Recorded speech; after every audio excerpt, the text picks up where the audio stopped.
सभी सनातनियों को हमारे प्यार भरे राम राम। ओम नमो शिवाय साचे दरबार की जय। धर्म प्रेमियों, माघ मास के इस पावन महीने के अंदर, पावन मास के अंदर हम लोग अपने जीवन के विकास के लिए स्वयं को परमपिता परमात्मा के श्री चरणों में स्थापित करने के लिए हम लोग अपने जीवन के और इस पावन मास के समय में से कुछ कीमती समय निकाल के परमपिता परमात्मा के चरणों में रख रहे हैं और अपने जीवन के विकास के लिए हम लोग माघ मास के महात्म की कथा का श्रवण कर रहे हैं, पढ़ रहे हैं। और पिछली कथाओं के अंदर हमने क्या श्रवण किया था कि कंचन मालिनी नाम की एक राक्षसी जो है वो जब संगम के तट पे स्नान करती है तो वो दैविक हो जाती है। वो अपने पिछले जन्म की सारी कथा उस राक्षस को सुनाती है, जिस राक्षस का उद्धार उस जल से हुआ है। और वो राक्षस को अपनी सारी पिछले जन्मों की कहानी सुनाते हैं और राक्षस भी उन्हें अपने पिछले जन्मों की कहानी सुनाता है। तो अब आगे आज की कथा जो है वो धर्म उपदेश के ऊपर है। आज की कथा का जो नाम है ना, आज के अध्याय का नाम है वो भी धर्म उपदेश ही है। तो आइए श्रवण करते हैं। बोलिए साचे दरबार की जय।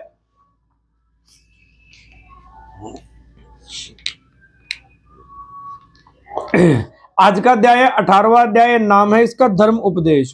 कहते हैं गुरु वशिष्ठ जी ने कहा कि हे राजन, वह राक्षस समझ गया कि उसके सहस्त्रों वर्षों के पाप कर्मों का नाश हो चुका है, परंतु अभी तक उसको ज्ञान का मार्ग की पूरी जानकारी नहीं थी। अतः राक्षस ने कंचन मालिनी के पैर पकड़ लिए और बोला कि हे देवी, मैं घोर पापी हूं, धर्म कर्म के विषय में मेरा ज्ञान शून्य है, अतः मुझे दान धर्म और कर्म के विषय में ज्ञान दे। हे देवी, मेरा पाप तो छूट गया लेकिन मुझे ज्ञान तो नहीं है। मुझे ज्ञान दे कि कैसा कर्म करूं, कैसा धर्म करूं, और दान दूं तो कैसे दूं, किसे दूं, कब दूं, जिससे मैं मुक्ति के मार्ग को ढूंढ सकूं और उस मार्ग पर अग्रसर हो सकूं। क्योंकि उस राक्षस के जो राक्षसी विचार थे वो खत्म हो गए थे और वो दैविकता की तरफ आगे बढ़ रहा था। हमने भी कथा के अंदर ये बोला कि हम लोग तामसी से सात्विक की तरफ, और कि जो प्रभु के चरणों से दूर है उससे प्रभु के चरणों के निकट जाने का प्रयास कर रहे हैं। कैसे करेंगे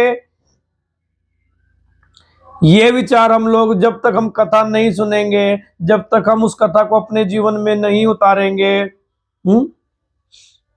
करत करत अभ्यास के जड़मती हो सुजान, रसरी आवत जाता जित सिल पर परत निशान। जब लगातार अभ्यास करने से पत्थर पे निशान पड़ सकता है, तो हमारे लगातार प्रयास करने से हम लोग परम पिता परमात्मा के चरणों की तरफ क्यों नहीं जा सकते। तो इसी प्रकार वो राक्षस भी जो है मुक्ति का मार्ग ढूंढने लगा और उस मुक्ति के मार्ग में राक्षस कहता है राक्षस के कातर वचनों को सुनकर कंचन मालिनी का हृदय दया से परिपूर्ण हो गया। उसने राक्षस के सिर पर पवित्र हाथ फेरा और कहा कि हे भद्रे, अब तुम्हारे पाप कर्म नष्ट हो चुके हैं। मैं अनेकों वर्षों से विधि पूर्वक माघ का स्नान कर रही हूं। प्रयागराज पर मेरी अपार श्रद्धा है। विद्वान धर्म को कदापि गुप्त नहीं रखते। विद्वान दुखी जनों को दान देने की प्रशंसा करते हैं। जिस प्रकार समुद्र में होने वाली वर्षा का कोई उपयोग नहीं है, इसी प्रकार धर्म को गुप्त रखने का भी कोई महत्व नहीं है।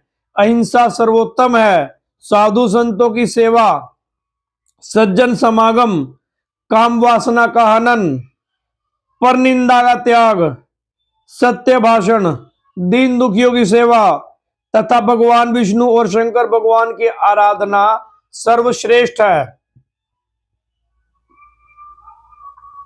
माया व ममता का त्याग सर्वश्रेष्ठ है। धर्म, तप व उपकार, दया प्रत्येक प्राणी के आभूषण हैं। अतः हे भद्र, अब तुम अनेक वर्षों तक शुभ कर्म करते रहो और देवलोक का आनंद प्राप्त करते रहो। तो इस अध्याय के अंदर कंचन मालिनी उस राक्षस को यह कह रही है कि अब तुम्हारे पिछले बहुत सारे कर्मों के पाप खत्म हो गए, इसके फलस्वरूप अब तुम्हें देवलोक ही प्राप्त होगा। तो अब तुम अगले बहुत सारे वर्षों तक देवयोनि के अंदर, देवलोक के अंदर घूमो और उन्होंने वो ज्ञान दिया जो ज्ञान वो मांग रहा था, वो ज्ञान की अहिंसा, मातृ देवो पितृ देवो, हम लोगों को झूठ नहीं बोलना चाहिए, निंदा नहीं करनी चाहिए, चुगली नहीं करनी चाहिए, इस तरह की बहुत सारी बातें कंचन मालिनी ने उस राक्षस को बताकर उनकी संतुष्टि करी। इति माघ मास महात्म्य भाषा टीका 18वां अध्याय समाप्तम। अब कल 19वें अध्याय में आएंगे और गंधर्व कन्याओं के कारण अग्नि ऋषि का अदृश्य होना, ये विषय जो है वो पढ़ेंगे। तो बोलने में अगर कुछ कमी रह जाती है वो मेरी अपनी, आप सभी के चरणों में हमारा प्रणाम। ओम नमो शिवाय, सच्चे दरबार की जय। अगर कुछ अच्छा बोला गया तो परम पिता परमात्मा की असीम कृपा समझ के चैनल को सब्सक्राइब कर देना। धन्यवाद।